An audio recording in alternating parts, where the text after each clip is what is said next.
Alors bonjour Valérie, Bonjour Anne. bonjour à tous et bienvenue dans cette vidéo. J'ai le plaisir d'être avec Valérie Karchi dans le sud-ouest. Où exactement? On est à Hossegor, nous. Et donc Valérie est entrepreneuse, tu as deux sociétés, enfin en Oui, tout cas tu as deux activités.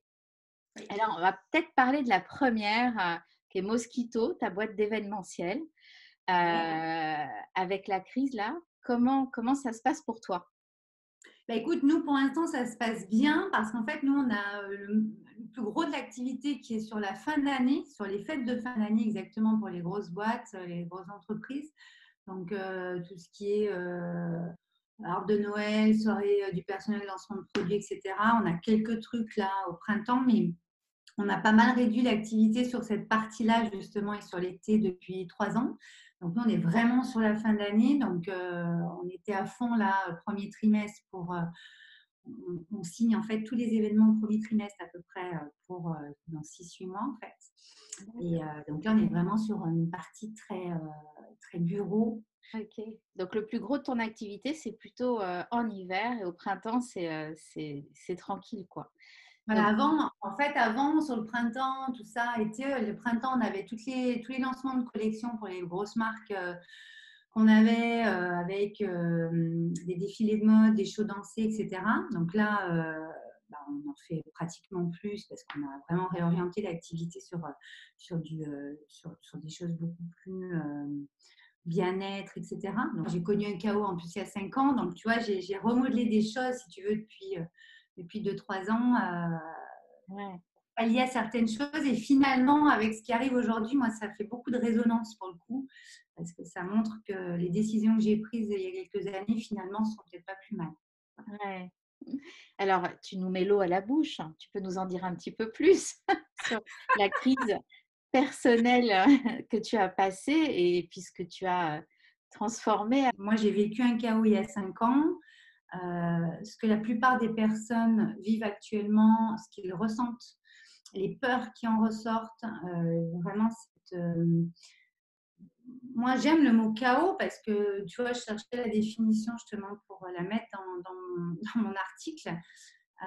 On est vraiment sur une explosion, c'est les éléments qui sont vraiment en train ils savent plus où ils en sont, tu vois, et hop, il va falloir que tout se repose comme ça, et hop, on va avoir une petite vision qui va permettre de remettre les choses un petit peu. Donc, ça va être très, très compliqué, je pense, dans quelques mois. Je pense qu'aujourd'hui, on est dans nos foyers, on est dans nos cocons quand même, on est dans un certain confort. Il ne faut quand même pas oublier qu'on a à boire, à manger, de l'électricité, du chauffage. Pour certains, on a un jardin. Enfin, je veux dire, on respire, on est en bonne santé.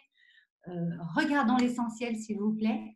C'est Mm. vraiment ça, moi, le message que j'ai envie de faire passer. Revenons, voilà, essentiel. Nous, pour l'instant, on ne va pas se plaindre. Voilà. Moi, j'ai connu bien pire, donc je ne vais pas me plaindre. Et je suis justement vraiment contente qu'on fasse ce petit moment d'échange. Anne, cette initiative, comme toujours, est juste magique parce que très important qu'on en parle autour de nous, etc. Moi, je suis ouverte à discuter avec toutes les personnes qui ont envie, qui ont des peurs, qui Mm. sont dans un inconfort parce que ça vient bouger beaucoup de choses. Et moi, pour y être passée, c'est vrai que j'ai un autre regard maintenant et je pense que, enfin, je souhaite à tout le monde que chacun ait ce regard-là, en tout cas sur certaines parties de sa vie, en tout cas pour la suite, parce que Ouais. c'est pour ça qu'arrive ça aujourd'hui. C'est pas pour rien. Et en tout cas, ce que tu dis là, ce que tu décris et voilà, la manière dont tu en parles, ça m'amène à te faire parler de ta seconde activité. Est-ce que tu peux la présenter? Oui, alors là, c'est un mouvement qui s'appelle Wake Up and Smile. Éveille-toi, réveille-toi, souris dans ta vie. C'est-à-dire que, voilà, à un moment donné, il faut un peu se bouger le cul, quoi. Il faut y aller, quoi. Je vais être crue, mais on y va, quoi. S'il y a un truc qui ne nous convient pas ou qui ne nous va pas, ben, on a deux bras, deux jambes, on a la possibilité de changer beaucoup de choses dans nos vies. Et on peut le faire tout en douceur. On peut le faire, la vie, des fois, tu sais, des épreuves, des choses un petit peu plus compliquées. On a tous connu ça. Et moi, si tu veux, Wake Up and Smile est né vraiment du chaos que je t'ai parlé tout à l'heure est vraiment à ce moment-là. C'est-à-dire que moi, je suis chef d'entreprise depuis 20 ans. J'avais pas mal de salariés il y a encore quelques années. Donc, pendant 15 ans, j'ai eu pas mal de salariés. La working girl à fond, enfin, tu vois, tous les stéréotypes de notre société, femme forte, machin, hein. Et puis, je me suis pris un premier burn-out, après un deuxième burn-out, après un divorce. Et puis après, je m'arrêtais toujours pas, en fait. Et on m'a mis un cancer. Et là, ça a été le chaos total, c'est-à-dire que là, tu es à terre à nu, tu ne peux plus avancer, tu ne peux plus rien faire. De toute façon, tu n'as pas le choix. On te donne quelques mois à vivre. Donc là, pour aller à l'essentiel, j'ai envie de te dire, tu es en mode combat, là, pour le coup. Et moi, ça me fait penser à ça en ce moment, si tu veux. C'est vraiment ça, parce que moi, quand j'ai créé Wake Up and Smile, donc à la sortie de ces traitements lourds, moi, ce que j'en ai retiré, c'est que finalement, la vie est quand même bien faite. On a des signaux qui sont mis sur notre chemin, chacun. On a des signaux qui sont mis sur notre chemin. Parfois, on les voit, parfois, on ne les voit pas, parfois, on ne veut pas les voir. Ouais. Et moi, pour y être passée, si tu veux, j'ai vraiment eu à cœur de créer Wake Up and Smile au sein de mon agence événementielle, tu vois, parce que mon agence événementielle, c'est une agence événementielle artistique. Nous, tout ce qu'on crée, il y a toujours de l'artistique dedans, il y a toujours des idées. Il y a toujours une réinvention, tu vois, chaque année pour un client, on est obligé de lui faire la même soirée avec les mêmes clients, avec machin. Et on va remodeler les choses, on va amener les choses différemment, on va les présenter sous un autre angle, tu vois, les allumer. Moi, j'aime beaucoup la lumière, tu vois, on va modifier perspective, etc. Mais moi, en fait, je me suis rendu compte que la vie pendant 15-20 ans, voire même bien avant, parce que moi je suis artiste à la base, hein, j'étais danseuse cabaret, mannequin, etc. Avant de monter mon agence événementielle, et puis j'ai fait ces trois métiers pendant très longtemps, pendant 12 ans. 12 ans. Je me suis rendu compte, si tu veux, que Wake Up and Smile allait pouvoir amener quelque chose plutôt dans la sphère personnelle et intime de la personne. Tu comprends? C'est-à-dire que moi, là, je m'occupais de quelque chose de très extérieur. On donnait le sourire, on donnait le smile à énormément de gens dans les événements qu'on organisait. Là, aujourd'hui, je sais que c'est extrêmement dur ce qui se passe. Par contre, ce que je sais, c'est que ce n'est pas maintenant que c'est le plus dur. Ça va être dans quelques mois. En fait, on croit toujours quand ça arrive, tu sais, le virus, ça il est là, bam, c'est ce qu'il y a de pire. Mais en fait, le pire est dans l'après. C'est-à-dire que l'après, on doit reconstruire, tu vois, on doit remodeler, on doit transformer. Et moi, c'est là-dessus que j'en ai fait mon excellence et ma spécialité parce que c'est là que c'est le plus difficile. C'est là qu'on va être le plus paumé. C'est là où ça va nous demander des vraies ressources pour s'entendre entre nous, tu vois. Pour, économiquement, ça va être catastrophique. Tout le monde va être touché. Enfin, je veux dire, tout le monde va être touché. Puis là, tu vois, après avoir m'être relevé, tu vois, de ce chaos, après avoir remis les choses en place, parce que tu sais, tout explose, tout retombe comme ça. Puis alors, tu sais, c'est comme quand tu ranges quelque chose ou tes tiroirs, tu sais, tu dois tout remettre. Il y a des trucs que tu enlèves, tout ça. Je me suis dit, Valérie, en fait, tu peux peut-être éviter ça à certains, quoi. Enfin, il y en a peut-être certains qui ont envie de changer des choses, qui ont envie de modifier quelque chose dans leur vie, qui ont envie de se réveiller. C'est pour ça que ça s'appelle Wake Up and Smile, réveille-toi. Qui ont envie de se réveiller parce que dans le réveil, on entend l'éveil. Tu vois, cette ouverture d'esprit, cette ouverture de cœur. Et donc, après, tu as le smile parce qu'en fait, tu es connecté directement à ton cœur, tu vois, et tu vibres, en fait. Et tout ce que tu es et tout ce que tu fais, tu vibres. Et alors, j'ai une question pour toi parce que je vois bien que tu es une artiste, une chef d'entreprise sur l'accompagnement. Ça vient d'où? Est-ce que quand tu étais petite, tu avais un côté où tu avais envie de prendre soin de tes copines? Est-ce que c'est quelque chose de nouveau que tu as développé après le cancer ou c'est quelque chose que tu avais déjà en toi? Alors, l'accompagnement, en fait, c'est non, c'est inné pour moi. Tu vois ce que je veux dire? C'est-à-dire que moi, je suis quelqu'un de nature très empathique, très bienveillante. Je suis très, très famille. On est une grande famille avec un côté, tu vois, français, un côté sicilien. Donc, tu vois, famille, machin. Donc, s'occuper des autres, on a vraiment l'habitude, tous les âges, tout ça. Coaching pur, moi, je me suis formée, je pense, il y a bien 12-15 ans, je ne sais plus, où en fait, c'est nos clients entreprises dans l'événementiel, pour qui on organisait des séminaires, etc., qui nous ont demandé coaching. C'était le début du coaching, tu sais, qui arrivait en entreprise.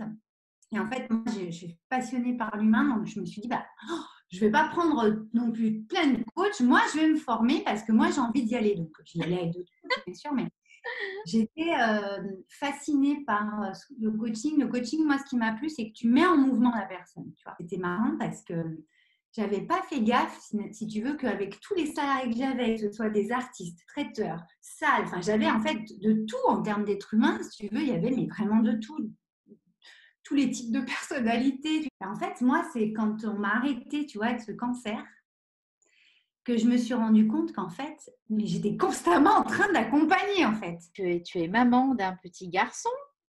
Oui, 12 Comment ans. 12 ans, 12 ans. oui, alors d'un préado. Ouais. Euh, Là, c'est, oui, J'espère qu'il ne va pas m'entendre le traiter de petit garçon. pas du tout. Le côté de la maison, ça va.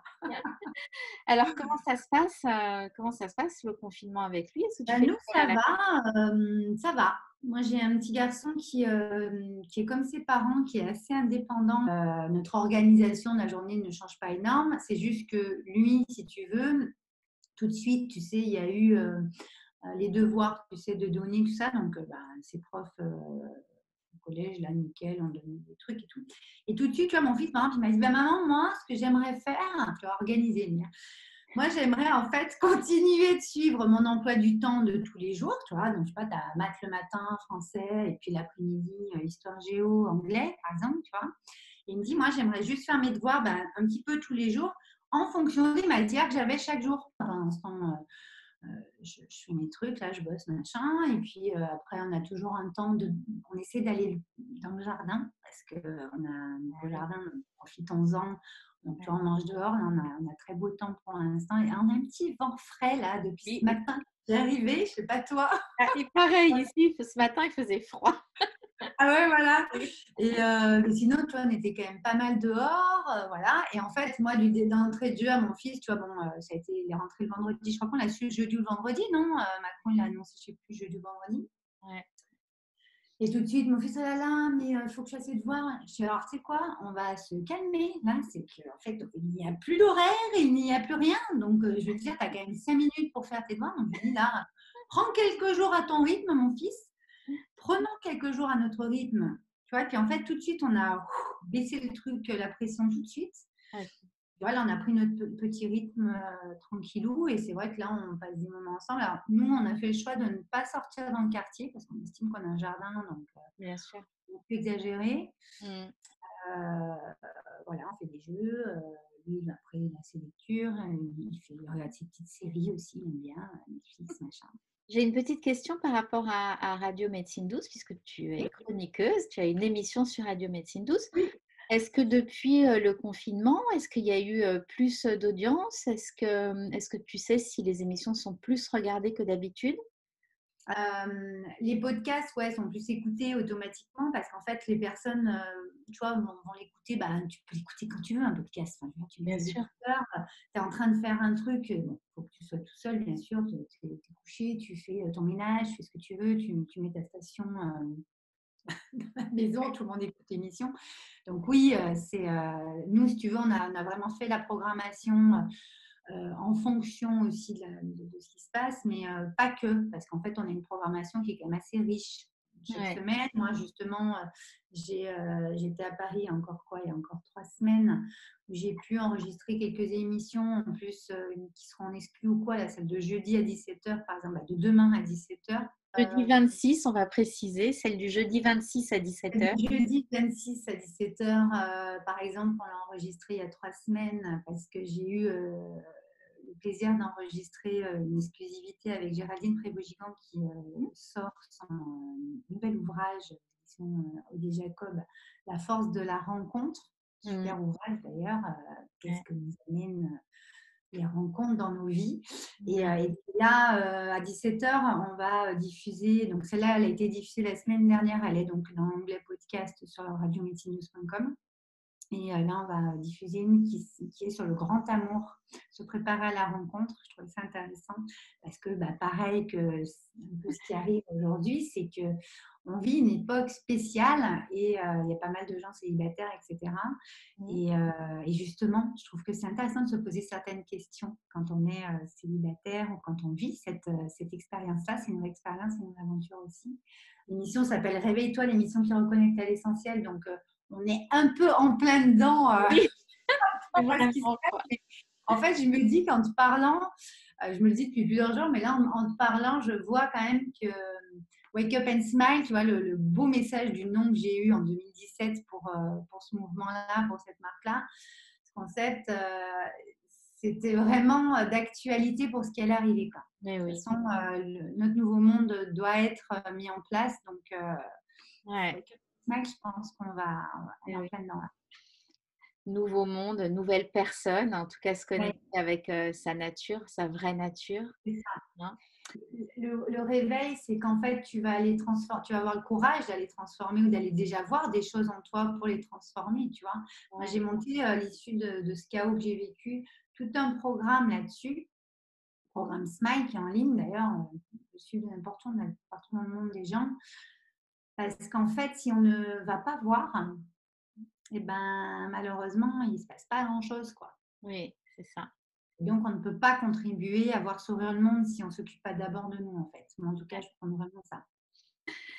Écoute, bah, merci beaucoup Euh, euh, pour ce partage. Et puis écoute, on se dit à bientôt, on va voir comment ça évolue. Et puis de toute façon, nous, on est en lien, on est en contact depuis cette rencontre. Chez Jean-Luc. D'ailleurs, Voilà, faisons-lui un petit c'est coucou. Jean-Luc. Coucou Jean-Luc, je te dis à bientôt. Passe une bonne fin de journée et merci beaucoup. Merci à toi, Anne. Passe une belle journée.